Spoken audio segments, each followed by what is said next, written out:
बिस्मिल्लाहिर्रहमानिर्रहीम। अस्सलामुअलैकुम। बेटा जी, आज का लेक्चर नंबर 14 है। तो लेक्चर नंबर 14 के अंदर मैं चाहता हूँ कि भाई वर्नियर कैलिपर का आपको क्लोज़ व्यू दिखाया जाए।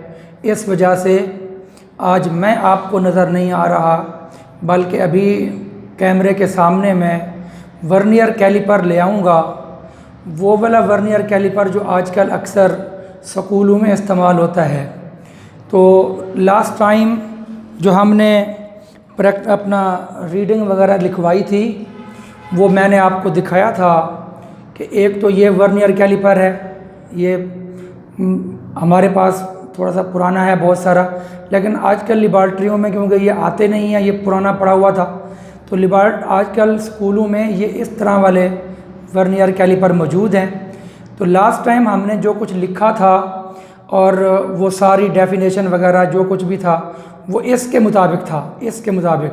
तो आज मैं चाहता हूँ कि जो हमारे पास असल जो हम रीडिंग वगैरह करते हैं तो वो इसके मुताबिक करते हैं, तो इसको थोड़ा डिस्कस कर लिया जाए। तो भाई बात ये है, ये बातें अगरचे मैं अक्सर बता चुका हूँ, लेकिन फिर भी मैं दोहरा देता हूँ कि ये बेटा जी हमारे पास मेन स्केल है, ये आपको जो नज़र आ रही है, और ये यहाँ पर देखें, ये मेन स्केल, ये आपको मेन स्केल नज़र आ रही है नज़र, ये मेन स्केल है। और ये ऊपर जो है ये दूसरी, जहाँ ये मेरी उंगली है, ये वर्नियर स्केल है, ये वाला। तो ये वर्नियर स्केल के अंदर, अच्छा मेन स्केल में आप पहले देखें तो ये 0 सेंटीमीटर और ये 1 सेंटीमीटर है और ये 2 सेंटीमीटर है। ये जो दरमियान में छोटी लाइनें नज़र आ रही हैं, ये वाली आपको मैं क्लोज कर रहा हूँ। तो ये जो अपना बारीक लाइनें हैं छोटी, ये मिलीमीटरों में मौजूद हैं। तो ये अगर हम गिने इनको तो ये 1 सेंटीमीटर के अंदर, यानी यहाँ से लेकर यहाँ तक ये तकरीबन 10 लाइनें हैं। तो गोया के स्मॉल डिवीज़न जो है मेन स्केल के ऊपर वो 1 मिलीमीटर है। अच्छा, और उसके बाद जब हम इसको ऐसे दोनों जाज़ को क्लोज़ करते हैं तो यहाँ पर आप देखें कि इस वर्नियर कैलिपर के अंदर जो है वो एरर वगैरह बिल्कुल नहीं है। ये वर्नियर का जो 0 है ये वाला, और ऊपर वाला 0 जो ये वाला है मेन स्केल का, ये दोनों आपस में बिल्कुल एग्जैक्ट मिले हुए हैं। तो इसका मतलब है यहाँ जो एरर है वो 0 एरर है। तो जब एरर 0 होगा तो इसका करेक्शन भी 0 होगा। उसके बाद जो है हमने इसका लीस्ट काउंट देखें। आम रूटीन में मैंने आपको बताया था कि लीस्ट काउंट जो होता है वो 0.1 मिलीमीटर था, मगर यहाँ लीस्ट काउंट जो है बेटा वो इसके ऊपर लिखा हुआ है। ये आपके सामने 0.05 मिलीमीटर ये लीस्ट काउंट है। अब आप में से कई बच्चे परेशान होंगे कि सर लास्ट टाइम तो मैंने इसका जो लीस्ट काउंट था वो 0.1 बताया था, तो यहाँ पर 0.05 मिलीमीटर क्यों है? भाई सिंपल बात याद रखें कि हमारे पास जो फार्मूला होता है लीस्ट काउंट मालूम करने का, वो फार्मूला था कि जी smallest division on the main scale and number of division on vernier scale. तो स्मॉलेस्ट डिवीजन, यहाँ पर जो स्मॉलेस्ट डिवीजन है वो मिलीमीटर है, 1 मिलीमीटर, लेकिन जो वर्नियर स्केल की डिवीजन है वो यहाँ पर बेटा 10 नहीं है। यहाँ पर वर्नियर स्केल के डिवीजन जो हैं वो 20 हैं। भला वो कैसे? ये आप देखें, ये वर्नियर का 0 है और ये जो 1 है, इस 1 और 0 के दरमियान में ये फिर एक और डिवीजन मौजूद है। तो इसका मतलब है ये 0 डिवीजन, ये 1 डिवीजन, ये 2 डिवीजन, ये 3 डिवीजन, ये 4 डिवीजन। इस तरीके से चलते जाएं तो ये जो 9 डिवीजन हैं ये असल में 9 2s are 18 डिवीजन होंगे। 18 डिवीजन और ये 19 डिवीजन और ये 20 डिवीजन, जहाँ पर ज़ीरो नज़र आ रहा है आपको, ये 20 डिवीजन है। कहने का मकसद ये हुआ कि वर्नियर स्केल के ऊपर टोटल डिवीजन है 20। तो जब ये 20 डिवीजन होंगे तो साफ ज़ाहिर है इसका लीस्ट काउंट निकालने के लिए मैं आपको अभी बताता हूँ कि ये हमने इसका लीस्ट काउंट जो है वो इस तरीके से निकाला हुआ है। गौर करें, लीस्ट काउंट का फार्मूला भी लिखा हुआ है, smallest division on main scale और number of division on vernier scale. तो नीचे देखें फिर एलसी में 1 मिलीमीटर तो ओवर 20, क्योंकि स्मॉलेस्ट डिवीजन जो है वो 1 मिलीमीटर था मेन के ऊपर और नंबर ऑफ डिवीजन जो है वो 20 हैं। तो 1 मिलीमीटर को 20 पर डिवाइड करेंगे तो 0.05 मिलीमीटर, और अगर आप इसको सेंटीमीटरों में चेंज करेंगे तो बेटा जी यहाँ पर ये अपना ये सेंटीमीटर यहाँ पर सी आ जाना है।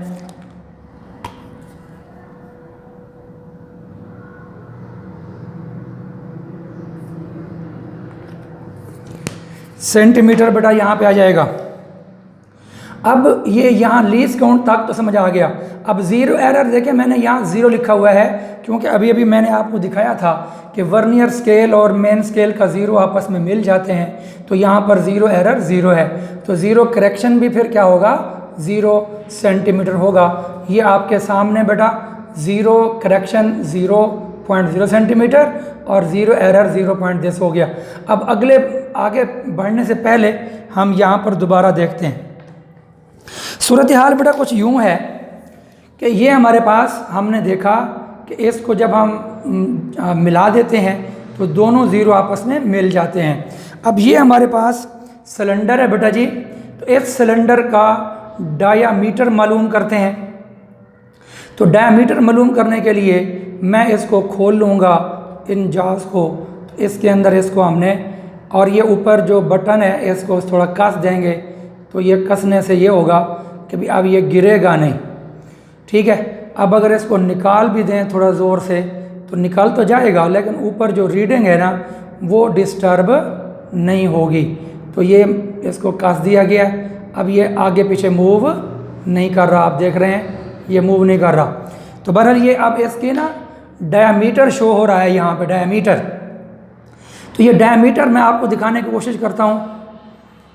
ये आपके सामने है, यहाँ पे आप देखें बेटा, ये वर्नियर स्केल का जो ज़ीरो है वो मेन स्केल का ये मिलीमीटरों में 5 मिलीमीटर, 6 मिलीमीटर, 7 मिलीमीटर और 8 मिलीमीटर से थोड़ा सा पीछे की तरफ है, इस तरफ लेफ़्ट साइड पे है। और यानी मेन स्केल रीडिंग, अच्छा मिलीमीटरों में 5, 6 और 7, और सेंटीमीटरों की बात करें तो ये 0.5 सेंटीमीटर, 0.6 सेंटीमीटर, 0.7 तो कंप्लीट है, लेकिन 0.9 है ना उससे थोड़ा सा ये ज़ीरो लेफ़्ट साइड पर है, इस तरफ है। तो यहाँ पर आप फिर देख लें तो गोया के हमारे पास main scale reading 0.7 centimetre complete है। यही चीज़ मैंने यहाँ पर पहले से लिख दी है। ये main scale reading M 0.07 centimetre.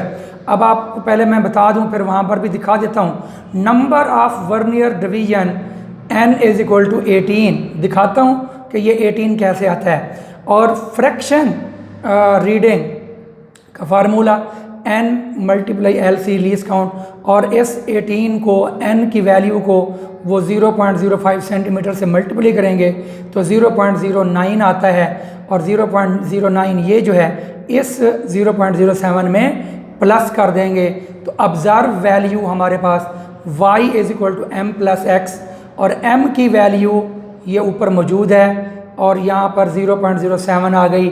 x की वैल्यू ये अभी हमने निकाली है 0.09, इसको प्लस करेंगे तो ये हमारे पास ऑब्ज़र्व वैल्यू आ चुकी है। ऑब्ज़र्व वैल्यू है 0.79 सेंटीमीटर। और फिर हम देखते हैं बेटा, ये जो है करेक्टेड वैल्यू जिसको बोलते हैं डायमीटर, क्योंकि डायमीटर मालूम कर रहे थे तो y plus minus zero correction. आपको पता है कि इस क्वेश्चन में जो ज़ीरो करेक्शन ज़ीरो था, तो इसलिए डायमीटर जो है वो 0.79 सेंटीमीटर रहेगा। फिर रेडियस निकालेंगे तो डायमीटर को 2 पर डिवाइड कर देंगे, और ये डिवाइड किया हुआ है सेंटीमीटरों में, तो 0.395 सेंटीमीटर। और area of cross section pi r square है, और ये आगे फार्मूला लगा के मल्टीप्लाई कर के उसको हल कर लिया गया। अब इसमें मेन चीज़ जो मैंने आपको बतानी है बेटा, वो ये 18 कैसे आ रहा है, असल चीज़ मैंने आपको ये समझानी है। बाकी तो सब कुछ हो चुका है। ये दोबारा मैं आपके सामने ले आता हूँ। अब इसको बड़े तवज्जो से देखने की ज़रूरत है। देखें, ये वर्नियर का ज़ीरो ये 7 से तो आगे है, पर 8 के बिल्कुल नीचे नहीं है। अब हमने ढूंढना है कि कौन सा वर्नियर का डिवीजन सही तरह से ना मेन स्केल को कोइंसाइड कर रहा है।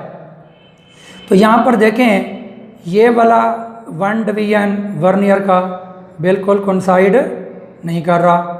2, ये वाला देखें, ये जो 1 लिखा हुआ है ये असल में 2 है, तो ये भी नहीं कर रहा, ये भी नहीं है, ये भी नहीं है। तो इस तरह अगर हम देखते जाएं तो ये तकरीबन सारे कोइंसाइड नहीं कर रहे, सिवाय इस नंबर 9 के। ये आप लोग देखें, ये जो नंबर 9 है ना, ये वाला, ये नंबर 9 बिल्कुल एग्जैक्ट जो है वो कोइंसाइड कर रहा है। बाकी 9 के आगे ये भी नहीं कर रहा, और ये भी नहीं कर रहा। ये मेरे ख्याल के मुताबिक ये 9 एग्जैक्ट कोइंसाइड कर रहा है, बाकी कोई भी कोइंसाइड नहीं करता। अब ये 9 जो है ये असल में, क्योंकि हर एक 2 का था ना, तो 9 दूनी 18, तो इस तरह n की वैल्यू हमारे पास जो है वो 18 आ गई। तो ये चीज़ है।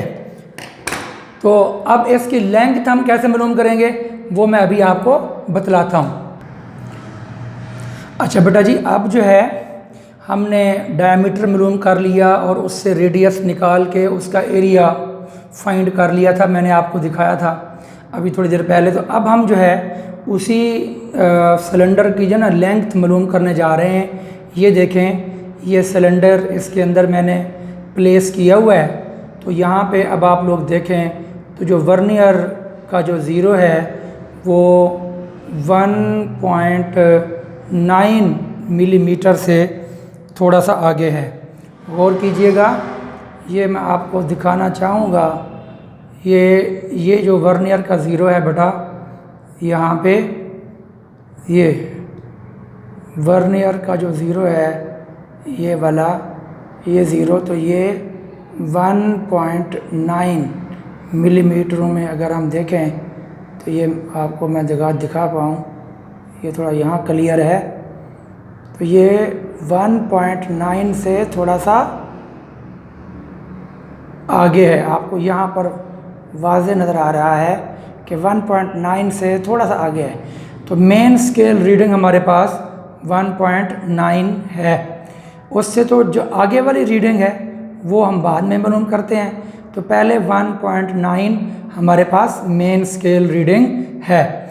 तो ये मेन स्केल रीडिंग के बाद अब आगे भी चलो अभी से देख लें फ़ौरन ही। अब गौर करेंगे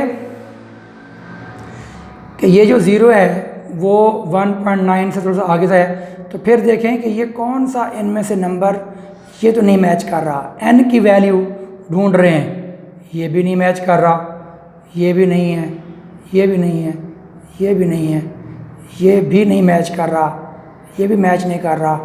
ये 4 जो है ना बेटा, ये सही तरह से मैच कर रहा है। 4 के बाद फिर देखें आगे, वैसे ये नहीं है। ये असल में जो 4 है ना ये 8 है। ये बात याद कर लो, मैं बार बार कह रहा हूँ कि ये 1 2 3 4 5 6 7 8, ये यहाँ पर 4 लिखा हुआ है, ये असल में 8 है। तो यहाँ पर यही 4 ना सही मैच कर रहा है। और ये आगे देखें, ये मैच नहीं कर रहा, ये भी नहीं कर रहा सही तरह मैच। बाकी आगे फिर ना कोई भी सही तरह से मैच नहीं करेगा तो n की वैल्यू यहाँ पे जो 4 है, असल में 4 दूनी 8 बन रहा है, तो n की वैल्यू 8 है और मेन स्केल जो रीडिंग है वो 1.9 है। तो यही दो चीज़ें हमने देखनी थी। तो अब आप यहाँ पर देखें इनकी बाकी कैलकुलेशन, तो ये सारा सिलसिला वही होगा, लीस्ट काउंट वही रहेगा, ज़ीरो एरर भी वही है। तो मेन स्केल रीडिंग 1.9 सेंटीमीटर और number of vernier division n 8 है और फ्रैक्शन रीडिंग x उसको ज़रब करेंगे तो 8 पॉइंट दिस और ये 0.04 सेंटीमीटर और observe value y plus m plus x, तो ये हल करेंगे तो 1.94, तो गोया ये 1.94 सेंटीमीटर गोया ये हमारे पास लेंथ है उस सिलेंडर की। और उसके बाद बेटा फिर हम करेक्टेड वैल्यू, पिछले में यहाँ पर L ने की बजाय D लिखा था, डायमीटर था, अब हम इसको L कर देंगे तो y plus minus z zero correction, तो वो करेक्शन होगी नहीं, ज़ीरो है वो, तो 1.94 और volume of cylinder pi r square L, पिछले क्वेश्चन में पाई आर स्क्वायर तक था एरिया, अब उसको लेंथ से मल्टीप्लाई कर देंगे तो वॉल्यूम बन जाएगा।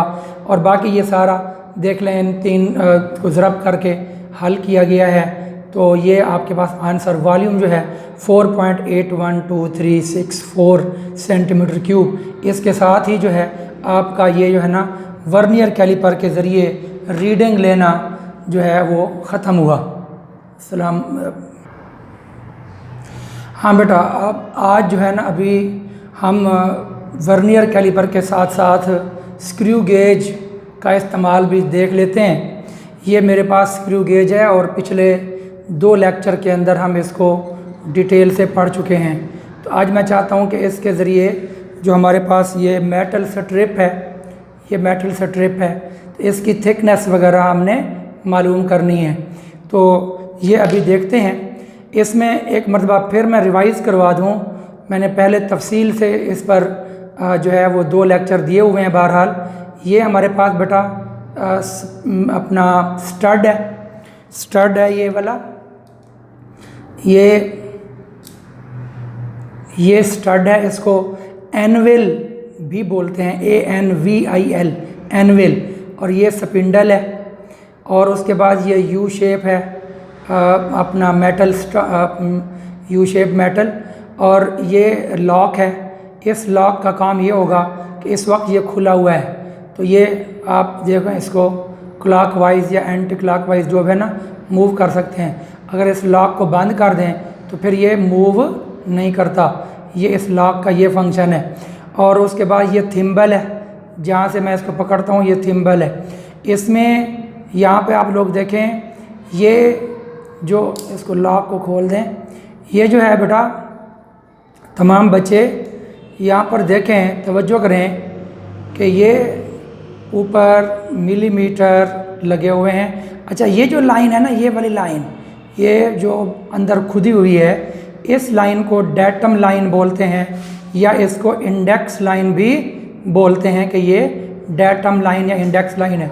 अच्छा, ये ऊपर मिलीमीटर्स के में निशान लगे हुए हैं, ये इसको देख सकें तो ये 0 मिलीमीटर, ये 5 मिलीमीटर, ये जो ऊपर निशान है ना ये वाले, तो ये मिलीमीटरों को शो कर रहे हैं। कुछ निशान नीचे भी बेटा लगे हुए हैं। ये बात याद रखें कि अगर मैं आपको दिखा सकूं यहाँ पे वाज़े करके देखें, ये यहाँ से यहाँ तक 1 मिलीमीटर है, लेकिन नीचे की तरफ जो है ये 1 मिलीमीटर के बिल्कुल दरमियान में नीचे है। तो 0 से अगर हम ऊपर की लाइन लें, यहाँ से ये लाइन लें तो 1 मिलीमीटर, लेकिन अगर नीचे वाली लाइन लें 0 से तो वो 0.5 मिलीमीटर होती है। 0.5 मिलीमीटर ये इस तरीके से आपके सामने ये चीज़ें मौजूद हैं, यानी नीचे वाली लाइनें मिलीमीटर, आधा मिलीमीटर को शो कर रही हैं। तो ये यहाँ पे असल में वाज़े नज़र नहीं आ रहा कुछ, ये यहाँ पर ना अब अगर हम ये बात लेंगे तो ये 1 मिलीमीटर, ये 2 मिलीमीटर, और फिर ये नीचे उसके आएंगे तो 2.5 मिलीमीटर, इस तरह से ये बात बनेगी। अच्छा, और इसकी जो सर्कुलर स्केल है वो भी देख लें, ये 0 है, ये आपके सामने 0, और ये 50 डिवीजन को शो कर रही है। ये 5 डिवीजन, ये 10 डिवीजन, ये 15, ये 20, ये 25 है, और उसके बाद ये 30, और ये 40, और ये 45, और ये फिर 0 आ गया, तो ये 0 असल में 50 का होगा। अच्छा, अब सूरत हाल ये होती है कि आम रूटीन में इसका भी 0 एरर 0 भी हो सकता है, पॉजिटिव भी हो सकता है। अगर हम इसको मिला दें तो देखें भाई, when we close the spindle and stud, ये आपस में मिल चुके हैं। अब होना तो ये चाहिए था कि जो आप सर्कुलर स्केल का 0 है, यानी ये वाला 0, ये 0 बेटा यहाँ इंडेक्स लाइन के ऊपर होना चाहिए था। मगर अगर ये 0, ये वाला 0 जो है, ये वाला 0 बेटा, ये 0 अगर अपना इंडेक्स लाइन पर होता तो हम कहते कि इसका 0 एरर 0 है। लेकिन इस वक्त इसका, और अगर ये 0 यूँ होता, पीछे की तरफ होता, ये इस वक्त देखें मैंने इसको नीचे कर दिया है, तो अगर ये यूँ होता यहाँ पे, तो इस वक्त आप देखें तो ये इस वक्त हम कहते कि इसके अंदर ये ना अपना ये बिफोर डेटम लाइन 0 है, तो ये डेटम लाइन से बिफोर है, तो इस वक्त इसका 0 एरर पॉजिटिव होता। और ये क्या होता भला, सर्कुलर डिवीजन जो है ये 1, 2 एंड 3 जो नंबर है ना वो डेटम लाइन को मिल रहा है, तो इस 3 को हम लीस्ट काउंट के साथ ज़रब करते तो इसका पॉजिटिव 0 एरर आता। लेकिन चूंकि ऐसा है नहीं, ये देखो ना, ये मैं इसको मूव करवाता हूँ तो ये आगे मूव कर सकता है। अच्छा, अब अगर हम इसको मैं बंद कर दूँ, देखो ये अब इस वक्त यहाँ पर मैंने इसको रखा है, अब ये मुकम्मल बंद हो चुका है, अब ये मज़ीद आगे नहीं जा सकता। मैं इसको अगर देखें आराम से मैं लेके जा रहा हूँ तो नहीं जा रहा। तो इस वक्त आप लोग देखें तो 45 लाइन ना वो इंडेक्स लाइन के ऊपर मौजूद है, और जो 0 है ऑफ द सर्कुलर स्केल वो अबव द डेटम लाइन है। तो अगर ये अबव हो तो आपने पढ़ा था कि ये नेगेटिव 0 एरर इसके अंदर मौजूद है। अब वो 0 एरर नेगेटिव कैसे मालूम करेंगे, तो भाई ये कहने को तो ये 45 है, तो 45 को जो है ना 50 में से माइनस कर देंगे, 50 में से माइनस करेंगे तो बाकी क्या बचेगा 5। तो 5 को आप मल्टीप्लाई करेंगे लीस्ट काउंट के साथ और उसको लिखेंगे नेगेटिव में, क्योंकि ये नेगेटिव 0 एरर होगा। तो कहने का मकसद ये हुआ कि यहाँ पे आप लोग देखें बेटा, तो 45 को माइनस कर दिया 50 में से, क्योंकि नेगेटिव 0 एरर का उसूल यही होता है। वर्नियर कैलिपर के अंदर भी हमने 10 में से माइनस किया था, और यहाँ पर भी हम जो है 50 में से इसको माइनस करेंगे तो फिर 5 आएगा, और उस 5 को मल्टीप्लाई करेंगे लीस्ट काउंट के साथ, तो इस तरह जो है 0 एरर हमारे पास जो है वो -0.05 मिलीमीटर आएगा, और इसका 0 करेक्शन फिर लेंगे। तो वो पहले हम अभी यहाँ तक देख लें, ये आपके सामने लीस्ट काउंट 0.01 मिलीमीटर और 0 एरर n मल्टीप्लाई LC, और ये माइनस का 5 आना था। वैसे यहाँ पर वो यानी ये बात भी सुन लें कि इसको मैंने थोड़ा कस दिया था, ये थोड़ा मैंने ज़्यादा ही कस दिया, तो अब इस वक्त ये 45 मैच कर रहा है, हालांकि आराम से ये यहाँ बनता है। तो इस वक्त अगर आप लोग देखें तो ये 46 लाइन ना 0 को मैच कर रही है इस वक्त, 46 लाइन। तो 46 को माइनस करेंगे 50 में से तो बाकी क्या बचेगा भला 4। असल में ये आराम से तो यही कुछ है, इसको अगर थोड़ा सा दबा देंगे तो फिर 45 पर भी पहुंच जाएगा, 46 पर भी पहुंच जाएगा। बहरहाल ये असल में ये 46 लाइन कोइंसाइड कर रही है। तो 46 को 50 में से माइनस किया तो बाकी क्या आया 4। तो यही 4 यहाँ मैंने लिखा था असल में, यहाँ पे ये 4 माइनस के साथ लगाकर इसको 0 एरर बना दिया, -0.04 मिलीमीटर। और 0 करेक्शन क्या करते हैं कि 0 एरर जो भी हो उसको नेगेटिव कर देते हैं।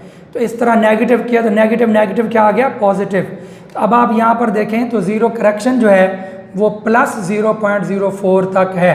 अब ये मेन स्केल रीडिंग देखें, यहाँ पर लिखी हुई है 1.5 कैसे आती है ये हम अभी देखते हैं कि अच्छा बेटा जी, अब आप देखें इसके अंदर हमने क्या किया है, स्ट्रिप को इसको रखा इसकी थिकनेस मालूम करने के लिए।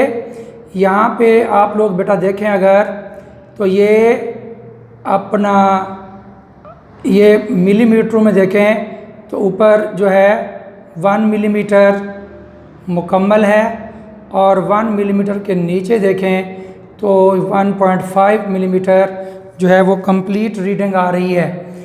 ये देखें ये 1 मिलीमीटर है ये वाला और ये नीचे 0.5, तो 1.5 मिलीमीटर ये मेन स्केल रीडिंग है हमारी। और n की वैल्यू आप देखें ये 5 है, ये 6 है, ये 7 है, ये 8 है।